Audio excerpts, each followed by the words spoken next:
हे ऊपर वाले, ये बारिश मेरे घोंसले के लिए खतरा है। मेरे बच्चों को कैसे बचाऊंगी? रानो चिड़िया बारिश में भीग रही थी। बच्चे ठंड से कांप रहे थे, लेकिन पास ही पेड़ पर बैठे पड़ोसी कालू कौवा और उसकी पत्नी गोरी कौवी को कोई दुख नहीं था, बल्कि वे रानो की हालत देखकर मजे ले रहे थे और अपने लकड़ी के घर की खिड़की में से झांक कर कहते हैं, अरे रानो, ये क्या हाल बना रखा है? ऐसा लगता है जैसे तूने कूड़े में अपना घर बना लिया हो। सही कहा कालू, इतनी बारिश हो रही है और देखो रानो के घर की हालत। ऊपर से पानी टपक रहा है, नीचे से ठंडी हवा आ रही है। बच्चों को तो सर्दी लग जाएगी। हमने तो लकड़ी। आज मैं और कुकू भाई दाना लेने जाएंगे। हाँ मम्मा, आज आप आराम करें, आज हम दाना ढूंढ कर लाएंगे। अच्छा जी, ठीक है, फिर ले आओ, मगर ज्यादा दूर मत जाना। ठीक है मम्मा। कुकू और गुड़िया दाना लेने चले जाते हैं। रानो चिड़िया जानती थी कि वो अभी छोटे हैं, वो दाना नहीं ढूंढ पाएंगे, इसलिए वो घर रहकर उनके लिए खीर बनाने का इंतजाम करती है। मेरे बच्चे मुझे खुश करने में लगे हैं और मैं खीर बनाकर अपने बच्चों को खुश कर दूंगी। मैं जल्दी से चावल ले आऊं। रानो चिड़िया अलमारी से पैसे निकालती है और चावल लेने चली जाती है। गुड़िया और कुकू उड़ते उड़ते थक चुके थे, वो एक पेड़ पर बैठ जाते हैं। गुड़िया बहन, हमने कह तो दिया, मगर हमें दाना मिलेगा कहाँ से? यहाँ तो दूर दूर तक कुछ दिखाई नहीं दे रहा। हाँ कुकू भाई, मैं भी थक गई हूँ, मगर दाना तो लेकर ही जाना है। चलो उस तरफ जाते हैं। गुड़िया और कुकू फिर से उड़ते हैं। कुकू को जमीन पर कुछ दिखाई देता है। दोनों बहन भाई वहाँ उतरते हैं। ये क्या है? कुकू उसे खाने लगता है तो उसकी चोंच दुखने लगती है। मेरी चोंच टूट गई। ये तो बहुत सख्त है। कुकू भाई, ये कोई खाने की चीज नहीं है। तो फिर ये क्या है? ये बीज है, ये मैंने अपनी किताब में देखा था। इससे पौधा बनता है और फिर उस पर फल लगते हैं। इस पर फल लगेंगे, मगर ये बड़ा कैसे होगा? तोते टीचर ने बताया था कि पौधों को पानी और सूरज की रोशनी की जरूरत होती है। अगर हम इसे जमीन में बोएंगे और पानी देंगे तो ये बड़ा पेड़ बन जाएगा। क्या सच में? फिर तो बहुत मजा आएगा। हम ये बीज अपने घर के पीछे लगाएंगे। मगर पीछे क्यों? हम मम्मा को सरप्राइज देंगे। हाँ, ये ठीक है। चलो अब घर चलते हैं। मगर दाना तो मिला ही नहीं। गुड़िया बहन, मम्मा से जाकर क्या कहेंगे? चले, हम आगे जाते हैं और दाना लेकर ही घर जाएंगे, वरना हमारी इंसल्ट हो जाएगी। कुकू भाई, मम्मा ने दूर जाने से मना किया है। कोई बात नहीं, वो हमारी मम्मा है, वो हमें कुछ नहीं कहेंगी। फिर गुड़िया और कुकू अपने घर की तरफ चले जाते हैं। वो अपने घर के पीछे जाकर बीज बोने लगते हैं। आप इसे पानी देना होगा। कुकू भाई, जाओ तुम घर से पानी लेकर आओ। अगर घर गया तो मम्मा तुम्हारा पूछेंगी। हाँ, याद आया, गौरी आंटी के घर के बाहर एक मटका टूटा हुआ पड़ा है, जाओ तुम उसमें पानी ले आओ। कुकू जाता है और गौरी कवि के घर के सामने पड़ा टूटा हुआ मटका उठाता है और नदी की तरफ पानी लेने चला जाता है। कुकू नदी से पानी भरता है तो वहाँ गौरी कवि भी आ जाती है। ये मेरा मटका किसे पूछ कर लाए हो? गौरी आंटी, मैं अभी ये मटका वहीं रख दूंगा। रख देना, वरना तुम जानते हो मुझे। जी जी बिल्कुल। कुकू जल्दी से पानी लेकर वहाँ से चला जाता है और अपने घर के पीछे पहुँच जाता है। कुकू और गुड़िया मिलकर उस बीज को पानी डालते हैं। पानी तो डाल दिया, मगर पौधा तो निकला ही नहीं। अभी नहीं कुकू भाई, 1-2 दिन बाद निकलेगा पौधा। चले अब घर चलते हैं। हाँ, पहले ये मटका वापस रखाऊं, वरना गौरी आंटी घर तक आ जाए। वो दोनों हंसने लगते हैं और मटका उठाकर गौरी कवि के घर की तरफ चले जाते हैं। रानो चिड़िया भी अपने बच्चों के लिए खीर बना रही थी। इतनी देर हो गई, बच्चे अभी तक घर नहीं आए, कहीं ज्यादा दूर तो नहीं चले गए। खीर पक चुकी थी। रानो चिड़िया खीर को ठंडा होने के लिए पानी में रख देती है। अब मैं बच्चों को देख कर आती हूँ, न जाने कहाँ होंगे। रानो चिड़िया बाहर जाने ही लगती है कि कुकू और गुड़िया आ जाते हैं। बच्चों, इतनी देर लगा दी, दाना कहाँ है? वो मम्मा, मम्मा, हमें कुछ भी नहीं मिला। कोई बात नहीं, तुम दोनों ने कोशिश की, इतना ही बहुत है। चलो अब मिलकर खीर खाते हैं। खीर? क्या सच मम्मा? हाँ, मैंने अपने बच्चों के लिए खीर बनाई है। आज तुम दोनों पहली बार भोजन की खोज में गए। मेरे बच्चे अब बड़े हो रहे हैं, फिर वो सब खुशी खुशी खीर खाते हैं। रात को गुड़िया और गोगू अपने घोंसले में लेटे बातें कर रहे थे। गुड़िया बहन, हमारा बीज कोई निकाल कर तो नहीं ले जाएगा ना? नहीं, किसी को क्या पता वहाँ क्या है। दोनों बहन भाई बातें करते करते सो जाते हैं। दूसरे दिन गुड़िया और गोगू अपने घर से निकलते हैं। वो फिर से गौरी कवि के घर के सामने से मटका उठाकर नदी पर जाते हैं। गोगू भाई, जल्दी पानी भरे, ये ना हो गौरी आंटी आ जाए। हाँ, अगर वो आ गई तो फिर से पूछेंगी। वो दोनों जल्दी से पानी भरते हैं और बीज को देने जाते हैं। दिन गुजरते गए और आखिर बीज से पौधा बन जाता है। गुड़िया बहन, पौधा तो बन गया, मगर इस बार तो कोई भी फल नहीं है। हाँ गुगू भाई, हमारी मेहनत तो बेकार गई, इस बार तो कुछ भी नहीं लगा। गुड़िया और गोगू निराश होकर वहाँ बैठ जाते हैं और उस पौधे को देखने लगते हैं। कालू कौवा वहाँ आता है और उस पौधे को उखाड़ता है तो उसके नीचे गाजर थी। गुड़िया और गोगू देखकर हैरान हो जाते हैं। इसका फल तो इसके नीचे था। गुड़िया बहन, भागो, कालू कौवे अंकल को रोको, वो हमारी गाजर ले जा रहे हैं। कालू कौवा आगे आगे, गुड़िया और गोगू उसके पीछे पीछे। कालू कौवा उड़ते उड़ते पेड़ से टकरा जाता है और गाजर नीचे गिर जाती है। गोगू और गुड़िया जल्दी से आते हैं और वो गाजर उठाकर भाग जाते हैं। हाय मेरा सर! देखा गोगू भाई, मम्मा सच ही कहती थी कि मेहनत का सिला जरूर मिलता है। फिर गोगू और गुड़िया वो गाजर अपने घर ले जाते हैं और अपनी मम्मा को सारी बात बताते हैं। रानू चिड़िया अपने बच्चों की मेहनत देखकर बहुत खुश होती है। शाबाश, मेरे बच्चे भोजन ले आए, आज तुम दोनों बड़े हो गए हो। शाबाश मेरे बच्चों। गुड़िया और गोगू बहुत खुश होते हैं और फिर वो दोनों मिलकर एक गाजरों का खेत लगाने का प्लान बनाते हैं। प्यारे दोस्तों, इस कहानी को लाइक, अपने दोस्तों के साथ शेयर और चैनल को सब्सक्राइब करना बिल्कुल मत भूलना। आपका धन्यवाद।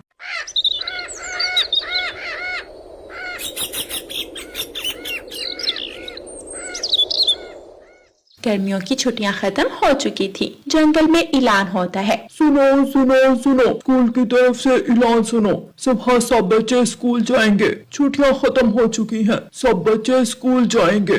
ऐलान खत्म हुआ। याहू, सुबह हम स्कूल जाएंगे, अपने दोस्तों से मिलेंगे, बहुत मजा आएगा। हाँ गुगू भाई, मैं भी घर रह रहकर बोर हो गई थी। गुड़िया गोगू, ऐलान सुन लिया ना? जी मम्मा, हमने सुन लिया।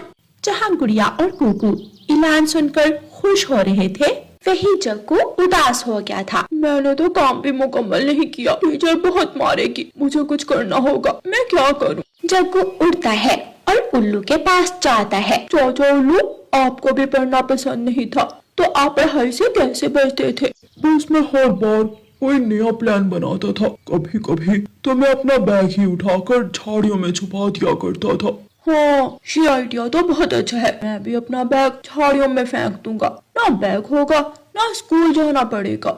जग्गू खुश हो जाता है। जग्गू अपने घर वापस आता है। मम्मा भी घर नहीं है, ये मौका अच्छा है, मगर मेरा बैग है कहाँ? जग्गू इधर उधर देखता है। वो रहा मेरा बैग। जग्गू अपना बैग उठाता है और जंगल की तरफ निकल जाता है। वो अभी घर के पास ही था। आगे से गौरी कवि आ जाती है। मम्मा आज इतनी जल्दी घर आ गई, मुझे वापस जाना होगा, कहीं मम्मा मुझे देख ना ले। जग्गू पेड़ों के पीछे से छुपते छुपते अपने घर वापस चला जाता है और अपना बैग अलमारी के पीछे छुपा देता है। जग्गू डर जाता है। क्या कर रहे हो? कुछ नहीं मम्मा, मैं वो अपनी बॉल ढूंढ रहा था। तुमने सुना है ना, स्कूल खुल गए हैं। सारी छुट्टियां तो तुमने ऐसे ही गुजार दी। अब किसी किताब का मुंह खोलकर देख लो। मम्मा, मुझे नहीं पढ़ा जाता, मैं जब भी किताब पढ़ता हूँ मुझे नींद आने लगती है। हाँ, मोबाइल पकड़कर तो नींद नहीं आती। वो तो चाहे सारी रात सारा दिन चलाते रहो, शर्म कर लो कुछ। चलो अपनी किताबें खोलो और देखो तुम्हारा काम पूरा हो गया है, अगर कुछ रहता है तो उसे मुकम्मल करो। जी मम्मा। कुकू, क्या तुम कल स्कूल जाओगे? हाँ जाऊंगा, इतने दिनों बाद स्कूल जाएंगे। पहले दिन कुछ खास पढ़ाई तो होती नहीं है। मजबूत नया घोंसला बनवा लिया है। देखो बारिश में एक बूंद भी अंदर नहीं जा रही, मगर तुम तो हमेशा दूसरों पर निर्भर रहती हो। कभी कभी कुछ लोग दूसरों की तकलीफ देखकर मदद करने की जगह ताना मारते हैं, लेकिन रानो के पास जवाब देने का वक्त नहीं था, क्योंकि उसे अपने बच्चों को बचाना था। जंगल में तेज बारिश हो रही थी, ठंडी हवा चारों तरफ चल रही थी। रानो चिड़िया के छोटे छोटे बच्चे बहुत भूखे थे, उनके पेट में दर्द हो रहा था। ठंड से कांपते हुए वे रो रहे थे, उनकी रोने की आवाज पूरे जंगल में गूंज रही थी। माँ, मेरा पेट बहुत दर्द कर रहा है, बहुत भूख लगी है माँ, सुबह से कुछ नहीं खाया। माँ, बहुत ठंड लग रही है, मेरे पंख भीग गए हैं, मुझे डर लग रहा है। माँ, क्या अब कभी खाना मिलेगा? क्या हमारा घोंसला फिर से ठीक होगा? बच्चों, मेरा दिल भी रो रहा है तुम्हारी हालत देखकर, लेकिन तुम हिम्मत मत हारो। माँ कोशिश कर रही है, जैसे भी होगा मैं कुछ दाना पानी लाऊंगी, कोई सूखी जगह ढूंढूंगी जहाँ तुम आराम कर सको। माँ, क्या कोई हमारी मदद करेगा? शायद बेटा, भगवान सब देख रहा है। हम गरीब हैं, मगर हम अकेले नहीं हैं। किसी न किसी को हमारा दर्द समझ आएगा। बारिश अब भी तेज थी। रानो चिड़िया अपने गीले घोंसले में बच्चों को पंखों से ढककर बैठी थी। बच्चों को भूख और ठंड दोनों सता रहे थे। तभी दूर से उड़ते हुए दो तोते आए, हरियाली तोती और मिट्ठू तोता। वे रानो के पुराने दोस्त थे। जब उन्होंने रानो की हालत देखी तो उनका दिल भर आया। रानो बहन, तुम बहुत थकी हुई लग रही हो। ये लो कुछ दाने लाया हूँ, बच्चों को खिला दो। और ये कंबल है, इन्हें बच्चों पर डाल दो ताकि उन्हें ठंड न लगे। तोता भैया, तुम लोग इतने अच्छे हो, मैं कैसे शुक्रिया कहूँ? मेरे पास तो कुछ भी नहीं है। अरे रानो, दोस्ती में धन्यवाद नहीं चलता। तुमने भी तो पहले कई बार हमारी मदद की है। जब हमें घर बनाने के लिए सूखे पत्ते नहीं मिल रहे थे, तुमने तो हमें दिए थे। हाँ, और तुमने कभी किसी को मना नहीं किया। आज तुम्हें जरूरत है तो हम कैसे दूर रह सकते हैं। तुम दोनों का दिल बहुत बड़ा है। मुझे अब लग रहा है कि शायद सब ठीक हो जाएगा।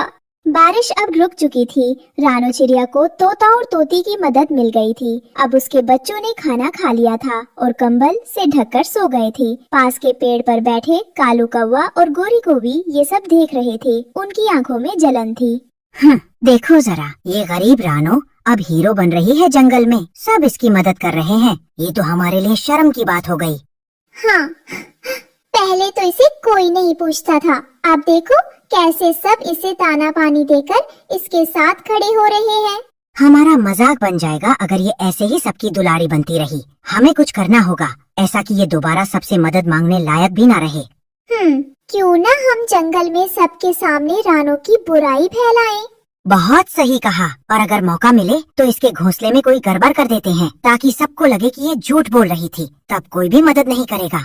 वाह कालू, तुम तो सच में दिमाग के बादशाह हो। रात का समय था, जंगल में सब सो रहे थे, ठंडी हवा चल रही थी। चुपचाप कालू कौवा और गोरी कोवी रानो के घोंसले की तरफ उड़कर आए। उनके मन में बुरी योजना थी। वे रानो के घर में से दाने चुराना चाहते थे और बाद में सबको बताना चाहते थे कि रानो ने दाने चुराए थे। गोरी, चुप रहना। बस थोड़ी देर में मैं रानो के घोंसले से दाने चुरा लूंगा। फिर मैं उन्हें बंटी कबूतर के घर के पास फेंक दूंगा और सबको कहूँगा कि रानो ने बंटी के दाने चुराए हैं। वाह, तब तो सब उससे नाराज हो जाएंगे और कोई भी उसकी मदद नहीं करेगा। कालू ने रानो के घोंसले से कुछ दाने चुपचाप उठा लिए। रानो को कुछ पता नहीं चला, लेकिन जब वो और गोरी उड़कर जंगल के दूसरे हिस्से में जा रहे थे तो रास्ते में उन्हें तोता और तोती ने देख लिया। अरे, ये कालू और गोरी रात के समय कहाँ जा रहे हैं? और कालू के मुंह में क्या है? चलो पास चलते हैं, लगता है कोई गड़बड़ है। तोता और तोती चुपचाप उनका पीछा करते हैं। तभी वे देखते हैं कि कालू मुंह में दाने लिए हुए बंटी कबूतर के घोंसले के पास जाकर दाने गिरा देता है। समझ गई, ये रानो को फंसाने की चाल है। ये उसके दाने चोरी करके बंटी के घोंसले के पास डाल रहा है। अब बहुत हो गया, अब इन्हें सबक सिखाना ही होगा। तोता और तोती तुरंत बंटी कबूतर को बुलाते हैं और तीनों मिलकर बाकी पक्षियों को भी बुला लेते हैं। सुबह होते होते पूरा जंगल इकट्ठा हो जाता है। कालू, ये क्या कर रहे थे तुम? मेरे घोंसले के पास दाने क्यों फेंके? कालू घबराकर झूठ बोलता है। अरे नहीं, मैं तो बस उड़ते उड़ते गिरा दिए। झूठ मत बोलो कालू, हमने तुम्हें रानो के घर से दाने चुराते हुए देखा और फिर यहाँ गिराते भी देखा। मैंने कभी किसी का बुरा नहीं चाहा, लेकिन मेरे बच्चों का खाना चुराकर मुझे बदनाम करने की ये कोशिश बहुत दुखद है। जंगल के सब पंछियों को सच्चाई पता चल गई थी। कालू और गोरी शर्मिंदा खड़े थे। अब कोई भी उनकी बातों पर भरोसा नहीं कर रहा था। रानो जैसी माँ की मदद करना हमारा फर्ज है और ऐसे जलनखोरों से बचना जरूरी है। इस कहानी से हमें ये सीख मिलती है कि दूसरों की मदद करना सबसे बड़ा धर्म है। किसी की गरीबी पर हंसने के बजाय उसका सहारा बरसात का मौसम था, ठंडी हवा और आसमान में बादलों की गड़गड़ाहट। रानो चिड़िया अपने बच्चों के साथ टूटी फूटी घोंसले में कांप रही थी। थोड़ा और सह लो बच्चों, कल कुछ नया सोचूंगी, माँ हार नहीं मानेगी। माँ, हमें बहुत ठंड लग रही है और भूख भी लगी है माँ। उफ, इतनी गरीबी, बारिश की एक बूंद में पूरा घर बह जाता है इसका। ना कोई छत ना कोई दरवाजा और कहती है कि माँ हूँ। अरे 500 का नोट होता तो रानो रानी बन जाती, सोने की छत, हीरो की दीवारें बना लेती। हाँ ना गोरी? और बच्चों को सोने के झूले में झुलाती। लेकिन अफसोस, गरीब की किस्मत में तो सिर्फ भीगना और रोना लिखा है। दोनों जोर से हंसते हैं। रानी चिड़िया अपने बच्चों को लेकर घर के एक कोने में बैठी होती है। हे भगवान, मैंने तो कभी किसी का बुरा नहीं किया, न किसी का खाना छीना, न किसी से जलन की, फिर क्यों हर बार मेरी ही परीक्षा लेता है ये मौसम। उधर इंसानों की बस्ती में हलचल मची थी। टीवी पर बड़ी खबर चल रही थी। देश के प्रधानमंत्री ने ऐलान किया है, आज रात 12 बजे से 500 और 1000 के नोट बंद कर दिए जाएंगे। ये नोट अब कागज के टुकड़े बन जाएंगे। भ्रष्टाचार, काले धन और नकली करेंसी पर रोक लगाने के लिए ये कदम जरूरी है। जनता से अनुरोध है, सहयोग करें। जंगल में अचानक काले बादल छा गए। बिजली की